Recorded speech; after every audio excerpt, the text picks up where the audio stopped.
നമ്മുടെ ജീവിതത്തിൽ കാണും നമ്മളെ എൻജോയ് ചെയ്യിപ്പിക്കുന്ന ഹാപ്പിയാക്കി വെക്കുന്ന ഒരു പേഴ്സൺ ഞങ്ങളുടെ ജീവിതത്തിൽ അങ്ങനെ ഒരു കുഞ്ഞൊരു വ്യക്തിയുണ്ട്. വേറെ ആരുമല്ല, ഞങ്ങളുടെ പൊന്നുമോൻ കുഞ്ഞൂസ്. അവനിപ്പോൾ എനിക്ക് സുഖമില്ലാത്തത് കൊണ്ട് ഞങ്ങളിപ്പോൾ ഒരു 1 വീക്കോളമായി ഒരു ലോങ് ഡിസ്റ്റൻസ് തന്നെയാണ്. വെച്ചാൽ ഒരുപാട് ലോങ് അല്ല. എൻ്റെ വീട്ടിലാണെങ്കിൽ എന്നെ സംബന്ധിച്ചിടത്തോളം അവൻ എൻ്റെ അടുത്തില്ലാത്തത് കൊണ്ട് ഭയങ്കര ലോങ് ഡിസ്റ്റൻസ് ഒക്കെ തന്നെയാണ്.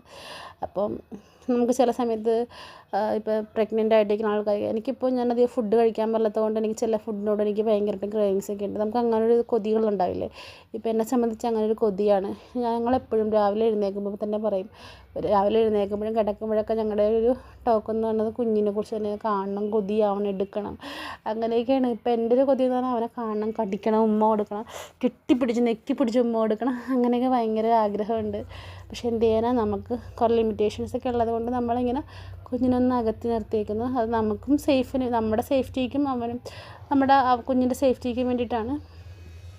ഒക്കെ അറിയാം, എങ്കിലും നമുക്ക് അമ്മമാരല്ലേ ഒരു വിങ്ങലുണ്ടാവുമല്ലോ മനസ്സിന്. സ്വന്തം മക്കളെ കാണുക അല്ലെങ്കിൽ അവർ കൂട്ടത്തിരിക്കുക എന്ന് പറയുന്നതാണ് ഏറ്റവും വലിയ ഹാപ്പി എന്ന് പറയുന്നത്. ഞങ്ങളെ സംബന്ധിച്ച് നല്ല എല്ലാ പാരൻസിനും അങ്ങനെ തന്നെ ഇരിക്കും. ഇപ്പോൾ എനിക്ക് ഭയങ്കരമായിട്ട് ആഗ്രഹമുണ്ട്. ഇപ്പോൾ കുറേ ദിവസം ഇതുവരെ ഞങ്ങളങ്ങനെ മാറി നിന്നിട്ടില്ല. എന്തായാലും ദൈവത്തിന് നന്ദിയുണ്ട്. കാരണം ഇപ്പോൾ ഇത്രയും ദിവസം മാറി നിൽക്കാനായിട്ട് അവൻ മെൻ്റലി അവൻ ഓക്കെയാണ്. അത് തന്നെ ഏറ്റവും വലിയ ഹാപ്പി. എന്തായാലും നമ്മുടെ സങ്കടം ഉള്ളിലൊതുക്കിയാൽ മതിയല്ലോ എന്നുള്ളൊരു ഇതിൽ പോവുകയാണ്. അപ്പോൾ ചേട്ടൻ എനിക്ക് ടാറ്റയൊക്കെ തന്നിട്ട് പോവുക, താഴത്തേക്ക് പോയിട്ട് ഇപ്പോൾ വരാമെന്നൊക്കെ പറഞ്ഞ് പോവുകയാണ്. അപ്പോൾ സോറി, എനിക്കിതിനകത്ത് ചുമയൊക്കെ ഉണ്ട്. കാരണം എനിക്ക് വയ്യ, ഫുള്ള് ചുമയും കാര്യങ്ങളൊക്കെ ഇട്ടിരിക്കുവാണ്. അപ്പോൾ വീട്ടിൽ കെറ്റിൽ കൊണ്ടുവന്നിട്ടുണ്ടായിരുന്നു.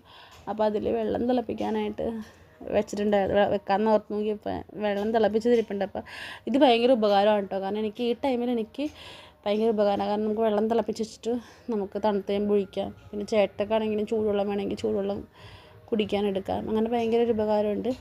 പിന്നെ ഈ കുപ്പിയാണെങ്കിൽ ഇപ്പം എൻ്റെ ഒരു ജീവിതത്തിൻ്റെ ഒരു പാർട്ട് ഓഫ് മൈ ലൈഫ് എന്ന് പറഞ്ഞ പോലെ അങ്ങനെ ഒരു സംഭവമായി മാറി. ഡെയിലി എനിക്കിപ്പോൾ ഈ കുപ്പി വേണം, കുപ്പി ഇല്ലാണ്ട് പറ്റില്ല എന്നുള്ളൊരു മൂഡിലായി മാറി. കാരണം ഞാൻ വന്നൊഴിക്കുമ്പോഴേക്കും കുപ്പി എൻ്റെ കയ്യിൽ തൂക്കിയിട്ടാണ് നടക്കണത്. കാരണം വെള്ളം നമ്മൾ കുടിച്ചുകൊണ്ടിരിക്കണമല്ലോ, അങ്ങനെയാണ്.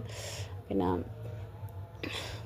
പ്രത്യേകിച്ചൊന്നുമില്ല, ഒരു അളിക്കുളുത്ത് വീഡിയോ എന്തെങ്കിലുമൊക്കെ കാണിക്കാമല്ലോ എന്ന് ഓർത്ത്. പ്രത്യേകിച്ചൊന്നുമില്ല. മരുന്ന് കഴിക്കുക, ഫ്രൂട്ട്സ് കഴിക്കുക, ഫുഡ് കഴിക്കുക, വെള്ളം കുടിക്കുക, ഉറങ്ങുക, TV കാണുക, ഇതൊക്കെ തന്നെ. പിന്നെ ആരെങ്കിലും വിളിച്ച് സംസാരിക്കുക. അപ്പോൾ എങ്ങനെയെങ്കിലും ഇതൊക്കെ ഒന്ന് മാറി പെട്ടെന്ന് പുറത്തേക്ക് ഇറങ്ങണം. ഒരുപാട് കാര്യങ്ങൾ പ്ലാൻ ചെയ്തിട്ടുണ്ട്. അതൊക്കെ എല്ലാം വേഗം ചെയ്യണം, കുഞ്ഞിനെ കാണണം. അപ്പം ഇത്രയേ ഉള്ളൂ. ബായ്.